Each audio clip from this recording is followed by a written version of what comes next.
प्यारे साथियों, इस दुनिया में तकरीबन लाखों करोड़ों ऐसे लोग आए हैं जिनके बारे में लिखा या सुना गया है या पढ़ा गया है, और आखिरी प्रोफेट मोहम्मद सल्लल्लाहु अलैहि वसल्लम के बारे में तो सबसे ज़्यादा ही लिखा पढ़ा गया है। खा वो मुस्लिम लिखते हों या नॉन मुस्लिम्स लिखते हों, कोई भी प्यारे नबी सल्लल्लाहु अलैहि वसल्लम की तारीफ़ किए बगैर रह ही नहीं सकता। और ऐसा क्यों ना हो, जबकि अपने फॉलोअर्स को उन्होंने ऐसी बातें ही बताई हैं। आपने जिस तरह की पूरी ज़िंदगी गुजारी है, ऐसा तो कोई 2 दिन भी गुजार नहीं सकता। साथियों, आप खुद ही इमेजिन करिए, जो बुढ़िया आप पर रोज़ाना कूड़ा फेंका करती थी, एक दिन जब उसने कूड़ा ना फेंका और बीमार हो गई तो उसकी खबर पूछने नबी सल्लल्लाहु अलैहि वसल्लम उसके घर चले गए। क्यों आदमी को ज़िंदगी में सबसे ज़्यादा जिससे ज़रूरत पड़ती है वो है पड़ोसी।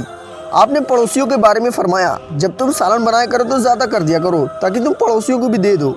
साथियों, जब एक इंसान ज़िंदगी गुजारता है, एमिनिट्स की ज़रूरत पड़ती हैं, उनमें से एक रास्ता भी है। आपने फरमाया, जब तुम रास्ता चला करो, कोई पत्थर देखो या तकलीफदेह चीज़ देखो तो उसे हटा दिया करो। और साथियों, इसका एग्जाम्पल हमें मुसलमानों की हिस्ट्री में खूब देखने को मिलता है। जब कई सदियों तक यूरोप में मुसलमानों की हुकूमत थी, तो जब भी कोई यहूदी किसी रास्ते से गुजरता और रास्ता बिल्कुल साफ पाता तो यही कहता कि यहाँ से ज़रूर किसी मुसलमान का गुजर हुआ है। साथियों, प्यारे नबी सल्लल्लाहु अलैहि वसल्लम ने अपने आखिरी वक्त में जो बातें कही वो इंसान के नेचर पर बिल्कुल परफेक्ट आती हैं। आपके आखिरी वर्ड अस्सलात अस्सलात वमा मलकत ऐमानुकुम थे। साथियों, जिसका उर्दू में ट्रांसलेट होता है कि नमाज पढ़ते रहो और तुम्हारे अंडर जो लोग आते हैं उनका ख्याल रखो। साथियों, आप देखिए, आपने इंसान के नेचर में बिल्कुल डीप में जाकर ये बातें कही हैं।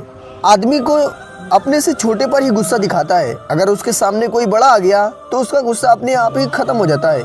इस पर कंट्रोल कर ले तो सिर्फ सोसाइटी ही क्या बल्कि पूरी दुनिया में पीस और शांति का माहौल बन जाएगा। साथियों, नबी सल्लल्लाहु अलैहि वसल्लम ने अपने फॉलोअर्स को किसी की बुराई करने से साफ मना फरमाया और सख्ती से मना फरमाया है। किसी के बारे में गलत सोच, निगेटिव सोच रखने से साफ मना फरमाया। किसी से जेलसी करने से साफ मना फरमाया। झूठ बोलने और चोरी करने पर तो इस्लाम के बहुत ही सख्त कानून है और नबी सल्लल्लाहु अलैहि वसल्लम ने इससे सख्ती से मना फरमाया है। साथियों, मैं आपसे रिक्वेस्ट कर रहा हूँ, आप चाहे किसी भी रिलीजन को हो, किसी भी एज में हो, सिर्फ नॉलेज के लिए ही, लेकिन एक बार नबी सल्लल्लाहु अलैहि वसल्लम के बायोग्राफी को ज़रूर पढ़िए।